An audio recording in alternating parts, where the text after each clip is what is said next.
acadêmica.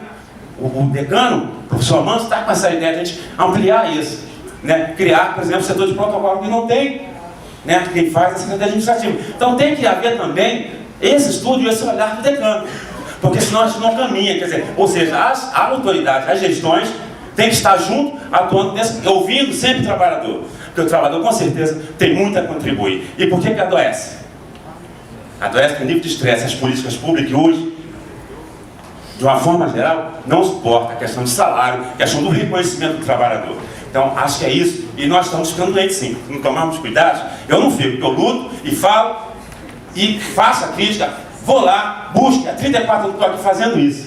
Então, se eu vou cansar, nem quando eu me aposentar, quando eu me aposentar ainda vou ficar aqui, professor, quem estiver aqui, a gente vai estar colocando, porque eu acho que é uma necessidade nossa, e nós precisamos. Então, parabéns, colegas, parabéns, administração, que a gente reconhece um esforço que o senhor está fazendo, e a gente tem que reconhecer esse esforço, né? E que tenhamos outras oportunidades para fazermos esse debate de novo. Estou concluindo, Oscar. Eu sou arquiteta e eu queria saber da administração.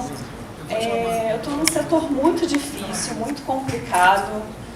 Tem um abismo de geração, assim, os meus colegas servidores, eles vêm de uma época que eles estão fazendo o melhor deles, mas assim, que a arquitetura hoje em dia é informática, é tecnologia da informação também. Então, assim, eu não consigo rodar softwares que hoje são necessários. E, assim, eu vejo que lá tem uma cabeça de todo mundo fazer tudo. Isso é impossível. Eu não posso ser uma boa projetista, eu não posso ser uma boa orçamentista, eu não posso ser fiscal de obra ao mesmo tempo. Assim, todos os órgãos que eu conheço e que eu vou a seminários, existe uma divisão nessa área muito específica de projeto, orçamento e fiscalização. E assim, isso é uma das coisas que eu queria saber se é pensado em uma reestruturação da engenharia, que eu acho um setor tão importante para a universidade. Aí tem tantas obras do Reúne e tem poucos servidores. E se tem alguma esperança de uma gestão melhor, porque eu me sinto muito infeliz trabalhando lá, essa é a verdade. Porque não dá para fazer as coisas que eu gostaria, que eu tenho sonho. Eu estou perdendo os meus sonhos, eu estou perdendo o meu entusiasmo. Eu tenho vontade de chorar, isso que é verdade, entendeu? Porque eu tenho que mover uma jamanta para conseguir um banquinho. Então, assim, e as pessoas vêm cobrar de mim, eu falo, eu não consigo para mim, como é que eu vou conseguir para você? Então, assim, eu queria saber se existe algum plano, algum planejamento para melhorar a coordenação de engenharia, que eu acho que nem deveria ser esse nome, porque ela tem arquitetura, entendeu? Eu acho que tinha que ser um setor reestruturado. Eu acho que tem muita coisa para fazer ali. Eu gostaria que tivesse uma atenção especial, entendeu? Somos poucos servidores com muito trabalho. E assim, queria saber se vocês têm alguma resposta, alguma motivação para mim. Obrigada. E quero muito acreditar que está acontecendo hoje é o começo aí de um novo momento aí melhor, mais voltado para os servidores, os trabalhadores nas questões que nos afetam todos os dias. As falas têm sido muito importantes e com objetivos assim, grandiosos, de alcance nacional. Talvez a minha fala seja um pouco mais localizada, ou mais simples. Uma das coisas que nos afeta muito não é que as coisas às vezes não são feitas, que obviamente nos afeta, mas são as promessas não cumpridas. Eu acho muito importante e reconheço as dificuldades para que determinadas situações se concretizem. Mas, em vez de, na semana que vem, o problema vai ser resolvido e depois ninguém aparece para dar uma satisfação, ou não há nenhuma resposta, ou não há nenhuma continuidade, eu prefiro que me digam que eu vou ser atendido daqui a 3 meses. Mas eu quero que seja cumprido. Seja quais forem os pedidos que envolvam, seja a troca de uma lâmpada, colocação de uma tomada, instalação de um sistema de informática ou de um sistema de refrigeração de ar. Mas, quando o compromisso for assumido, que seja cumprido. Não me prometam para daqui a uma semana que, de repente, não é tão importante. Me prometam para daqui a 6 meses. Mas daqui a 6 meses, cumpram o que foi prometido. Não há nada pior entre as coisas que todos nós reclamamos do que a desinformação. A desinformação, ela é traiçoeira. Ela gera mal-estar. Ela gera desânimo. Ela gera a sensação de incompetência. Ela gera a sensação de desrespeito. É muito ruim a desinformação. Então, o meu pedido em relação ao que poderia ser melhorado, que poderia ser dado uma atenção especial, é no cumprimento daquilo que se cumpre. Seja para trocar uma lâmpada, para instalar uma tomada, seja... Eu vou começar pela descentralização, como o Jorge falou. Isso é uma coisa que nós aqui da gestão precisamos conversar, e as opiniões, principalmente da Zumbi-Rio, que tem uma ampla experiência na área administrativa, todos vocês, né? Seria bem-vindo, a gente pode conversar, pode marcar uma reunião, sentarmos e conversarmos sobre isso, e a gente passa agora, o Dr. Jorge trabalha direto com o decano, e a gente passa isso para as decanias para tentar, junto com o aval, claro, do professor Jutuca, tentar ver essa descentralização. Agradecer a Fabiana e até o magnífico reitor que também nos fez uma colocação.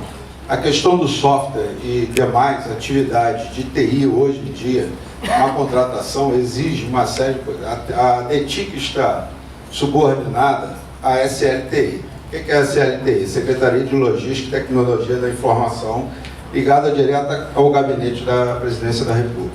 Existem normas para a contratação de software. Softwares, por exemplo, em qualquer pedido de software, a DETIC é obrigada a ir no portal de software público, procurar saber se existe algum software com aquela característica que pode ser aplicado.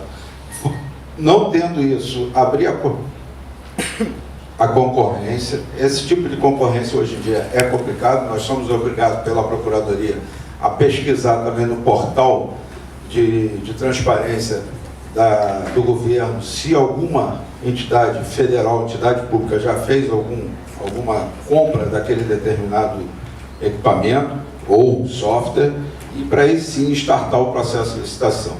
Caso específico da engenharia, nós mandamos recentemente equipamentos novos e, reitor, o único software que foi solicitado à DETIC, que passou para nossa mão, foi um processo de software de orçamento de obras e cálculo estrutural. Tá? Então, nós não temos, todos os pedidos que nos chegam, nós são avaliados e nós temos atendido dentro sempre dessa política de segurança da informação e essa política de contratação de serviços, software e aquisição de equipamento de serviço público. Gostaria só de colocar isso e avisar. E nós iniciamos também a nossa DETIC itinerante. Nós chegamos a fazer a DETIC itinerante no CCH e no IB. Tivemos que parar porque nós, recentemente, 4 servidores nossos, técnicos, saíram da universidade. Antigamente nós perdíamos servidores mais atraentes, né? Então nós perdemos 4, nós tivemos que suspender. O que era? Primeiro, saudar a todos que têm vindo hoje nessa data difícil, que é véspera de feriado. Eu tenho uma pergunta bem específica, mas também quero saudar a fala dos companheiros do Rodrigo, do Luiz e do Jorge. Dizer que é muito importante o posicionamento da gestão sobre a autonomia universitária e democratização da universidade. E a minha pergunta específica é a questão da acessibilidade. Nós temos uma colega de trabalho que a cadeirante que está aqui, que vocês podem ver, e que, assim, muita dificuldade para ela, essa questão do acesso. E assim, só no nosso setor fizeram agora um banheiro, adaptaram um banheiro e mesmo assim, meia boca, no improviso, e o resto da universidade ela não tem muito acesso. Inclusive ela já fez vestibular para cá e não pôde estudar porque a universidade não garantiu nenhum tipo de acesso para ela.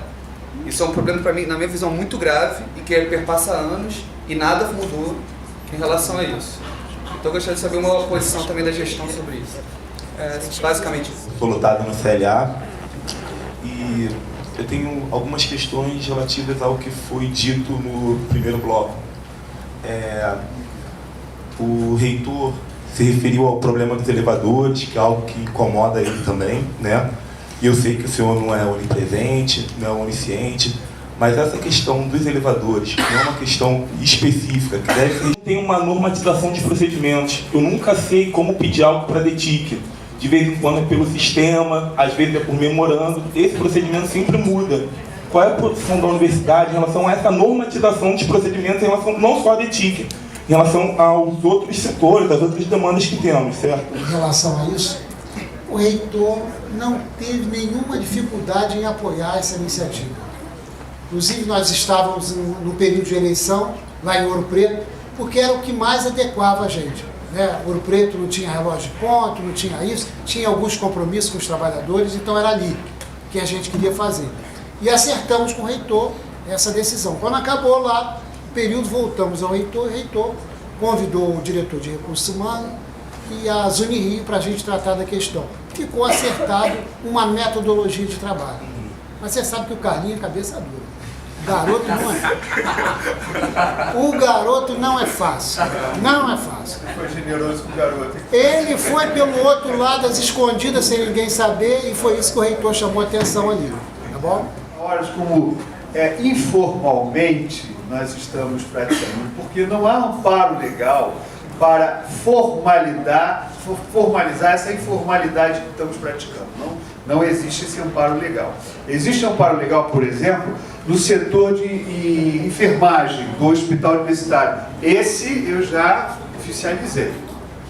É a prática das 30 horas, das 6 horas consecutivas, sem intervalo para lanche, sem nada. Agora, o que o Carlinhos coloca aí é das 12 horas, que eu acho que primeiro, vou até me permitir fazer uma correção no procedimento, eu acho que primeiro a Zunirio, que é o setor, que é a associação mais interessada, junto agora com a Progep, com o Carlinhos, que continua responsável de alguma forma pela parte de recursos humanos, tem que buscar uma forma de propor ao decano, porque chegar lá e propor ao decano, olha, eu estou propondo que o funcionário trabalhe menos, o cara vai dizer, não, é claro que não, mas é claro que não. Nenhum setor já está deficitário. E se você ainda propuser uma redução de horas de trabalho, é claro, eu vou dizer não.